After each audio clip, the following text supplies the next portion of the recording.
आगम तेजी नवरे बाकियो गणधर ते अड़े राखियो ते अनोरस जेणे चाखियो ते हुओ शिव सुख साखियो ते हुओ शिव सुख साखियो। भगवान महावीर के परम अनुयायी वैसे 10 महाश्रावक जिनका आदर्श आपको दिया जाता है, आप भी श्रावक हो, वह भी श्रावक थे, वह भी व्रतधारी थे, आप भी व्रतधारी बनो। लेकिन व्रतधारी श्रावक होने के नाते आपको आपके जीवन का कर्तव्य क्या है वो समझना चाहिए। श्रावक के जीवन का एकमात्र उद्देश्य ऐसा होना चाहिए कि आज नहीं तो कल कब मैं संयम जीवन का स्वीकार करूं। ससने प्यारा संयम कब ही मिले। संभव है इस जन्म में आपको संयम की प्राप्ति न भी हो, लेकिन फिर भी यह भावना से अपनी आत्मा को भावित करते रहो कि ताकि अगले जन्म में या दूसरे तीसरे जन्म में भी आप जहीं भी जाओ और मनुष्य जन्म की प्राप्ति करो तो वहाँ पर आपको संयम जीवन सरलता से उपलब्ध हो जाए। जैसे नागकेतु को अट्ठम तप करने की भावना थी और अट्ठम तप करने की भावना में ही उसकी मृत्यु हो गई, तो दूसरे जन्म में वह बचपन में ही पैदा होते ही अट्ठम का तप करने की सोचता है और करता है। कल्पसूत्र में उसका दृष्टांत आता है कि अट्ठम तप नागकेतु के जैसे करना चाहिए। तो ठीक वैसे अपनी आत्मा को भावित करना है कि मुझे कभी भी संयम लेना है, आज नहीं तो कल।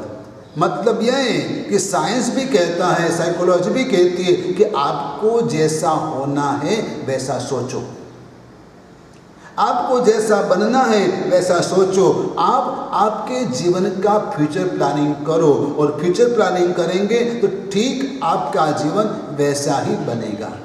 यदि आप गलत सोचेंगे तो आपका जीवन वैसा ही होगा और आप अच्छा सोचेंगे तो आपका जीवन अच्छा बनेगा। इसलिए आपकी सोच बदलना है, अपने आप को भावित करना है। यह ध्यान साधना से भी संभव है, धर्म से भी संभव है। इसलिए अपने आप को आदर्शों को देखते हुए आगे बढ़ो। आदर्श है हमारे लिए आनंद कामदेव गिरी श्रावक, और इसी परंपरा में चुल्ल शतक नाम का जो श्रावक है वह श्रावक आलंबिका नगरी के थे। 18 करोड़ सोनैया और 6 गोकुल के मालिक थे और धर्म साधना में लीन बने थे। ये सब व्यवहार से पर हो गए थे, अपना सब व्यवहार अपनी संतान को सुपुर्द कर दिया था और कह दिया था कि अब इस बारे में मुझे कुछ पूछना नहीं। व्यक्ति को चाहिए कि कुछ उम्र के बाद अपने आप को संसार से अलग कर देना है। यदि कोई पूछता है तभी आप सलाह मशविरा करें, बाकी मौन रहे, और तभी आपका मान आपके परिवार में बना रहेगा। बिना पूछे जब आप बोल बोल करोगे, बीच में टोकते रहोगे, मार्गदर्शन देते रहोगे, आपकी वैल्यू कम हो जाएगी। और इसलिए आपका स्वमान बनाए रखने के लिए आपको मौन रहना आवश्यक है। कुछ समय बाद, यानी कि आपकी उम्र के कुछ हिस्से बीत जाने के बाद आपको मौन रहना अति लाभदायक रहेगा। श्रावक चुल्ल शतक अपने सांसारिक जीवन से पर हो गए थे, वहाँ तक कि जब वह गृहस्थ जीवन फुल फॉर्म में जी रहे थे, बड़े व्यापारी के रूप में जी रहे थे, तब समाज में उनकी मांग और प्रतिष्ठा थी। समाज के लोग कोई भी समस्या यदि पैदा होती तो समाधान के लिए चुलशतक श्रावक के पास आते थे। कभी कभार राजा को भी कोई परेशानी होती थी तो ऐसे श्रावक को बुलाकर सलाह मशविरा करते थे। समाज में प्रतिष्ठित थे, राज्य में प्रतिष्ठित थे, इतने धनवान थे, मन से भी समृद्ध थे, मन से भी उदार थे, समझदारी थी और इसलिए उनकी नामना थी। फिर भी उन्होंने यह सब मोह माया सीमित कर दी और भगवान के सामने जाकर नियम कर लिया कि ये सब मोह माया से मैं परे हूँ। अब मुझे मेरी आत्मा का कल्याण करना है और धर्म आराधना में लीन रहना है। वैसा तय करके उन्होंने श्रावक जीवन के 12 व्रत लिए। 12 व्रत लेने के बाद जब जब अनुकूलता प्राप्त होती है तब तब सामायिक करते रहते हैं। सामायिक में कायोसर्ग ध्यान करते हैं। आप लोग सामायिक करते हो, लेकिन सामायिक का नियम है वह पूरा करना है, सिर्फ इसलिए आप सामायिक करते हो। आप प्रवचन में जाते हो, प्रवचन सुनने के लिए जाने वाले कम होते, सामायिक का नियम पूरा करने के लिए जाने वाले ज़्यादा होते हैं। आपको प्रवचन से क्या लेना देना? आप सुबह जल्दी फ्री हो गए, प्रवचन के समय से 15 मिनट पहले आप पहुंच गए, सामायिक लेकर बैठ गए। गुरु महाराज अपने समय पर आए, 2-5 मिनट लेट होता है क्योंकि संघ के दूसरे लोग समय पर नहीं आते। प्रवचन 5-7 मिनट लेट शुरू होता है और आपका सामायिक आता है, आपका तो हो गया काम, आप तो निकल पड़े। गुरु महाराज बोलते ही रहते हैं क्योंकि उनको तो 1 घंटा प्रवचन देना है। आपको प्रवचन से लेना देना नहीं, सिर्फ सामायिक का नियम पूरा करना है। लेकिन नहीं, कई लोग अभी सामायिक हुई के नहीं वो देखने के लिए अच्छे लास्ट भी 5 मिनट यूं ही देखते रहते घड़ी के सामने। यदि घड़ी नहीं दिखती तो दूसरे को परेशान करते, पास वाले को, कितना बजा, मेरी सामायिक आई कि नहीं आई। आप जो सामायिक करते हो उसके बारे में कुछ समझदारी रखिए। यदि आप प्रवचन सुन रहे हैं और आपका समय सामायिक का हो गया है, फिर भी आपको सामायिक पारनी नहीं है और पारनी नहीं चाहिए, क्योंकि वैसे भी आप शुद्ध सामायिक में हो। गुरु भगवान की वाणी सुन रहे हो, भगवान की वाणी सुन रहे हो, इसलिए शुद्ध सामायिक में हो। तो सामायिक का टाइम हो जाने के बाद भी आपको सामायिक पारनी नहीं है, यह ध्यान रखिए। यदि आप जल्दी से सामायिक पार लेते हो, उसमें गुरु भगवंत की, शुद्ध ज्ञान की और श्री संघ की अवमानना है। इसलिए आप चाहे कितने भी जल्दी जाओ, लेकिन पूरा प्रवचन सुनो। यदि इतनी आपकी स्थिरता नहीं है तो वैसी जगह पर बैठो ताकि दूसरे को डिस्टर्ब मत करो। हाँ, सामायिक यूं आप घर में करते हो या तो प्रवचन नहीं और यूं ही उपासना में सामायिक करने के लिए बैठे हो, तो सामायिक में सिर्फ माला पकड़ के मत बैठना। माला तो कब छूट जाएगी, नीचे गिर जाएगी, आपको पता भी नहीं चलेगा। लेकिन सामायिक में स्वाध्याय करना, सामायिक में कायोत्सर्ग करना, सामायिक में ध्यान करना, सामायिक में अपने आप को भावनाओं से भावित करना, यह सब करने के लिए सामायिक है। पौषध भी इसके लिए है। सामायिक का विस्तृत स्वरूप पौषध है और यह श्रावक वैसे सामायिक पौषध वगैरह बार बार करते थे। और मैं आजकल देखता हूँ कई साधु भगवंतों को यह पता है कि जिस उपाश्रय में श्रावक पौषध करते हैं वहाँ पर अधिकांश श्रावक सिर्फ आराम करने के लिए ही आते हैं। पौषध में आराम करना, वास्तव में आजकल तो यह भी दुर्लभ हो गया है कि कई उपासनाओं में पौषध होता ही नहीं है। पौषध करने की सुविधा होती ही नहीं है। करने की भावना होने के बावजूद श्रावक पौषध नहीं कर पाते और यह गलती ट्रस्टियों की है कि वह सुविधा नहीं दे पा रहे हैं। औषध करना दुर्लभ होता जा रहा है। 12 व्रत में से एक व्रत छूटता जा रहा है, लेकिन जो करते हैं वह भी ढंग से नहीं कर रहे हैं। औषध सिर्फ आराम करने के लिए नहीं है, औषध साधना करने के लिए। रात्रि के समय भी प्रतिक्रमण संतारा पोरेसी हो जाने के बाद भी श्रावक को रात्रि औषध में कायोसर्ग करना चाहिए।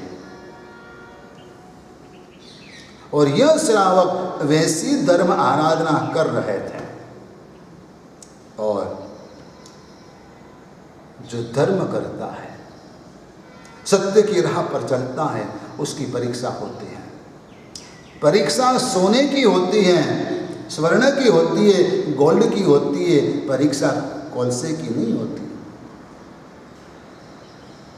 जो धर्म करता है उसकी परीक्षा देव करते, जो पापी है उसके सामने क्यों देव देखेंगे। और इसलिए ये चुल्लसतक श्रावक की धर्म साधना में डिस्टर्ब करने के लिए एक देव आता है, और डिस्टर्ब करने के लिए बार बार प्रयास किया, और प्रयास करने के बाद वह चलित तो नहीं हुए। तब देव हैरान हो गया। लेकिन आपका जो वीक पॉइंट होता है वह आपको अवश्य परेशान करता है। देव ने चुल्लसतक श्रावक को धमकी दी और कहा कि तू अभी यहाँ से निकल, हट जा। यदि नहीं हटा, नहीं निकला तो मैं तेरा जो भी कारोबार तेरे बेटे संभाल रहे हैं, तेरी जो भी संपत्ति है, सब मैं तहस नहस कर दूंगा, उसका विनाश कर दूंगा। इतनी बड़ी धमकी सुनकर चुल्लसतक श्रावक चलायमान हो गए, विचलित हो गए। कुछ समय बाद वापस स्थिर हुए, लेकिन चलित तो हुए। बात उनकी पत्नी को समझ में आई। उनकी पत्नी ने यह श्रावक को समझाया कि आपको वैसा घबराना नहीं चाहिए, फिर भी जो हुआ उसका प्रायश्चित आप कर लीजिए। आपकी आराधना अखंडित रहेगी, आपकी साधना खंडित नहीं होगी। और उन्होंने प्रायश्चित कर लिया। सबके जीवन में परेशानी कठिनाई आती ही है, चाहे कितना भी बड़ा पैसे वाला हो, कितना भी बड़ा धर्मी आत्मा हो, चाहे कोई सामान्य व्यक्ति हो। इसलिए कठिनाइयों से किसी को भी डरना नहीं चाहिए। कठिनाइयों से बचना है एक ही इलाज कि आप उसका स्वीकार कर लो। बुखार आता है आपको, आपके भाई को भी बुखार आ रहा है, दोनों को एक साथ में बुखार आ रहा है, और उस वक्त माँ कहती है बेटा कड़ू करियाता पी लो। एक एक गिलास भर के माँ ने कड़ू करियाता दे दिया, पी लो, बुखार उतर जाएगा। एक बेटा जो है आपका भाई, वो कहता है कि माँ एक कड़ू करियाता बहुत ही कड़वा लगता है, नहीं पिया जाता, तू चम्मच दे मैं पी लेता हूँ। माँ ने आपके भाई को चम्मच दिया और वह चम्मच भर के कड़ू करियाता पी रहा है, और बोलता जाता है बहुत कड़वा है, बहुत कड़वा है, बहुत कड़वा है। और आप समझदार हो तो वही कड़ू करियाता का गिलास आंखें बंद करके यूं ही पी जाते हो, तो ज़्यादा कड़वा किसको लगेगा?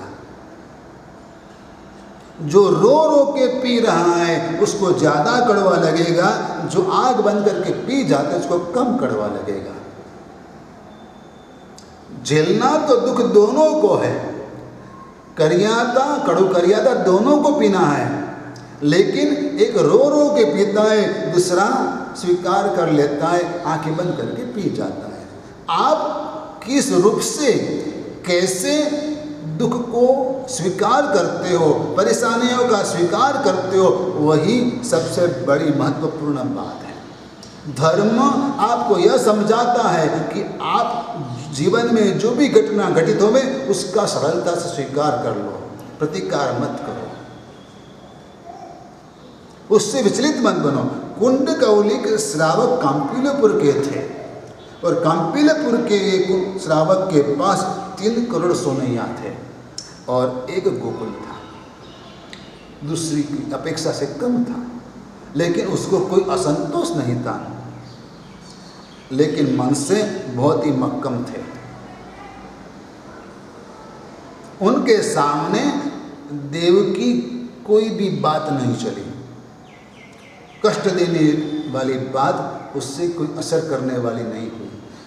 तब जाके देव ने उसके साथ वाद विवाद किया। ये तो फोगट के कष्ट झेल रहा है, यह सब करने की कोई आवश्यकता नहीं है, क्योंकि जो होना है वही होगा, ये नियतिवाद है। जो भाग्य में है वही होगा, तो कुछ नहीं कर पाएगा, इसलिए ये फालतू में कष्ट मत कर। लेकिन ये कुंडकौलिक श्रावक ने देव को भगवान महावीर का अनेकांतवाद जो था वह समझाया कि तू जो नियतिवाद की बात करता है वह इसलिए और इस एंगल पर सोचना है कि जब आप पुरुषार्थ कर लो और आपका इच्छित परिणाम प्राप्त न होवे तब ये बात सोचना है। लेकिन इसका मतलब यह नहीं है कि जो होना है वही होगा तो हाथ जोड़ के बैठे रहो।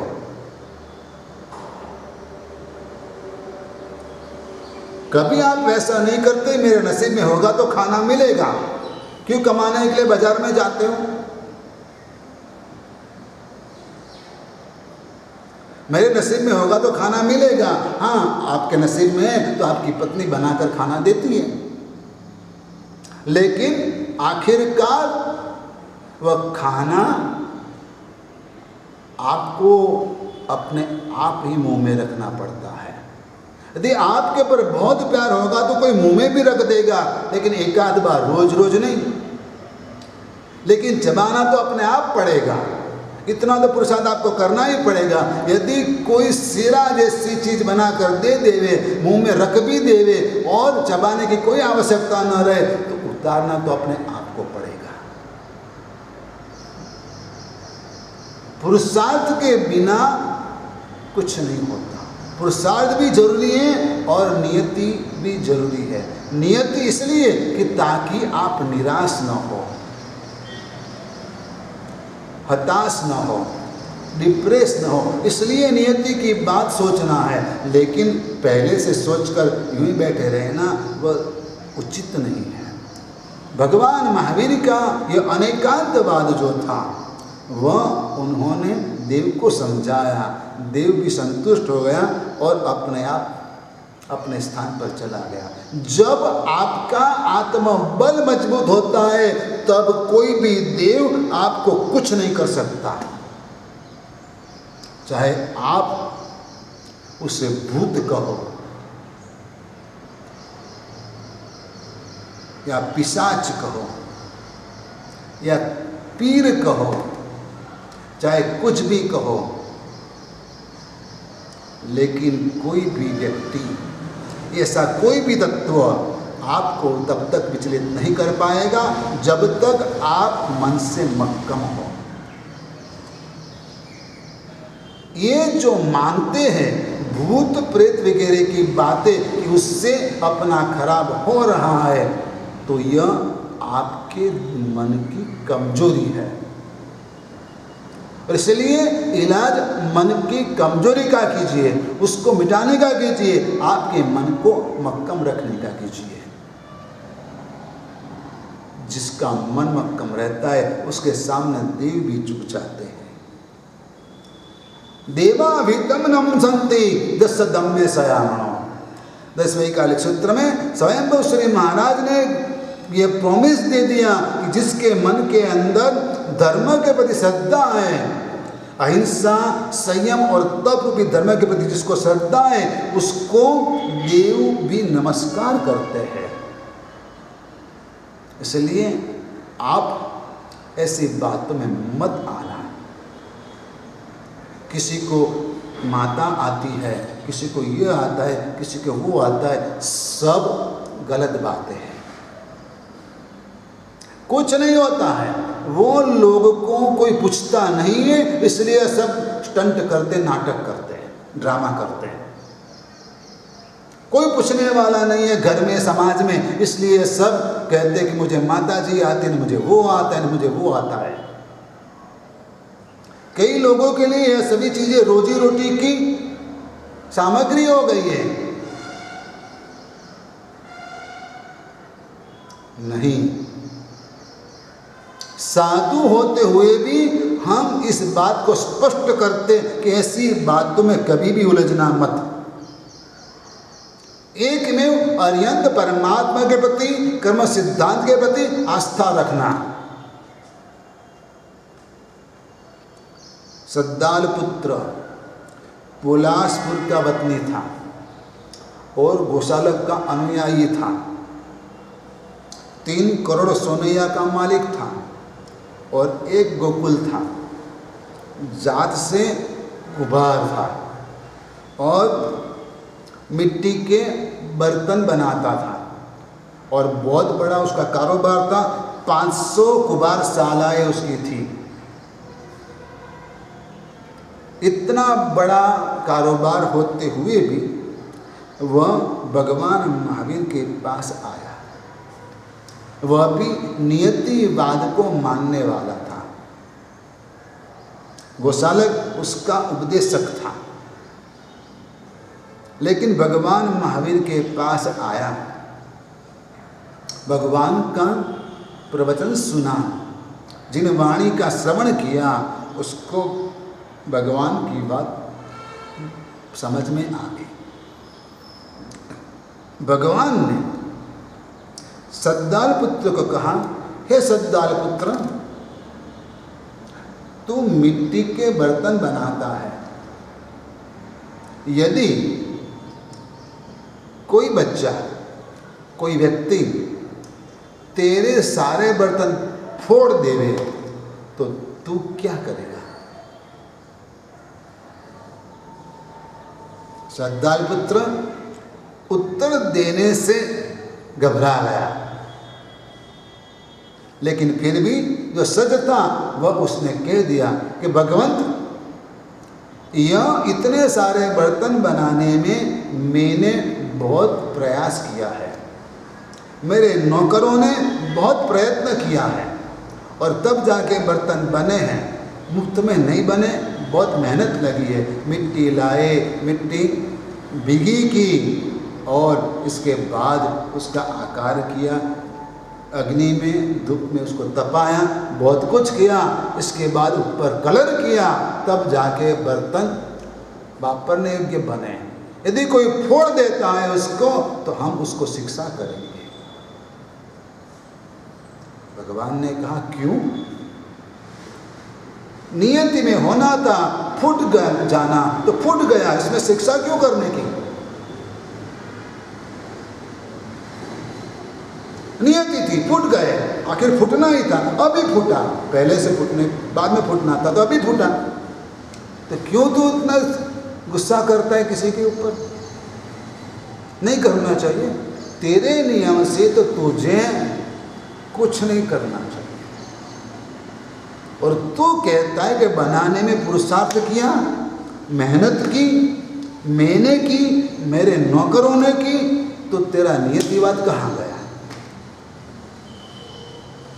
और यह बात सुनकर उसकी शान ठिकाने आ गई कि नहीं, भगवान महावीर की बात सच है कि पुरुषार्थ भी आवश्यक है जीवन के अंदर और नियति भी जरूरी है। नियति की सोच से व्यक्ति टिक पाता है।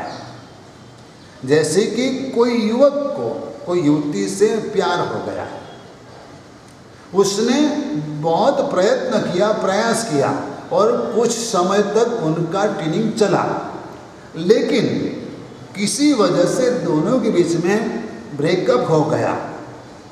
और तब जो व्यक्ति नियति को नहीं मानता है और उसको नहीं स्वीकार करता है तो कभी सुसाइड करने तक पहुंच जाता है। लेकिन जो नियति को स्वीकार कर लेता है वह टिक जाता है। नियति यह काम करती है, नियतिवाद यह काम करता है, आपको बचा लेता है, लेकिन आपको नियतता करने की कोई बात नियतिवाद नहीं करता। पुरुषार्थ भी आवश्यक है और नियति भी आवश्यक है, उसको भी मानना चाहिए। लेकिन यूं ही बैठे रहोगे तो कुछ नहीं होगा। जब सद्दाल पुत्र जैसा इतना बड़ा भक्त भगवान महावीर का अनुयायी हो गया, गोसालक हैरान हो गया और गोसालक अपने शिष्य को, अपने अनुयायी को समझाने के लिए वापस उसके पास गया और गोसालक ने सद्दाल पुत्र को समझाने का बहुत प्रयास किया कि नियति सर्वश्रेष्ठ है और सबसे ऊपर यही है, इसके ऊपर कुछ नहीं है। लेकिन सद्दाल पुत्र जो थे वह तो भगवान महावीर से उनकी लगन लग गई थी और भगवान महावीर की बात बराबर समझ में आ गई थी। इसलिए सद्दाल पुत्र ने गोसालक को कहा कि नहीं, भगवान महावीर जो कहते वह सत्य है, यह भी जरूरी है, यह भी जरूरी है।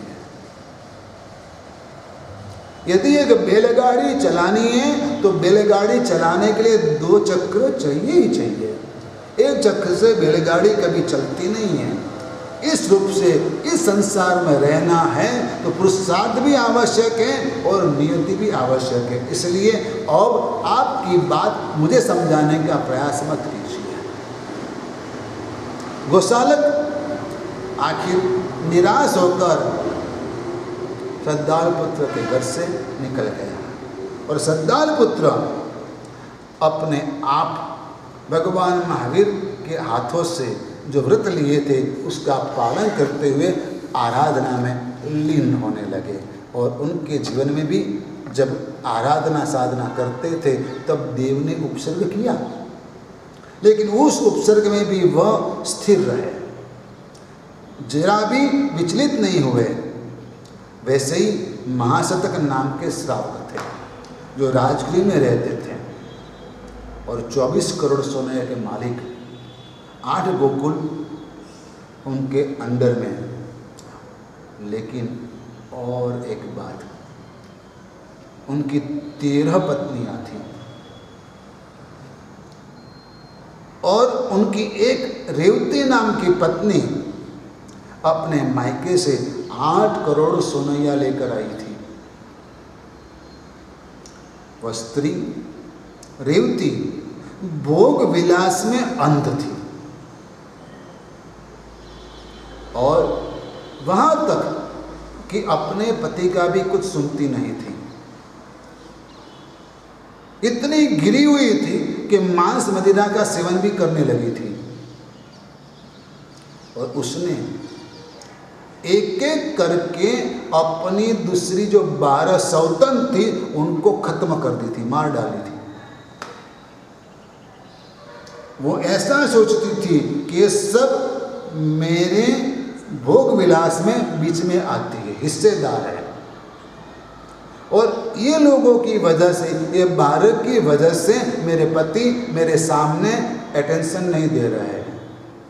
इसलिए एक एक करके अपने 12 सौतन को उसने मार डाला। लेकिन यह सब बातों से महाशतक श्रावक हैरान हो गए थे, परेशान थे। वो भगवान महावीर के पास आए, भगवान की देशना सुनी और देशना सुनने के बाद श्रावक जीवन का स्वीकार किया और धर्म आराधना में लीन होने लगे। रेवती को यह पसंद नहीं आया। एक बार वो बेशर्म होके विषय वासना की याचना करने के लिए अपने पति के पास पहुंची, जबकि महाशतक श्रावक पौषध में है। उसको गले लग गई। महाशतक श्रावक काया शरीर में स्थिर रहे, जैसे कोई खंभा खड़ा है, ना कोई रिएक्शन, ना कुछ। आखिर महाशतक श्रावक को गुस्सा आया। अब महाशतक श्रावक इतने आराधक आत्मा थे कि उनको अवधि ज्ञान की प्राप्ति हुई थी। उन्होंने अपनी पत्नी, यह जो रेवती है, काम भोग की भिखारन जो है, उसको कहा कि तू क्या कर रही है, संभल अपने आप को,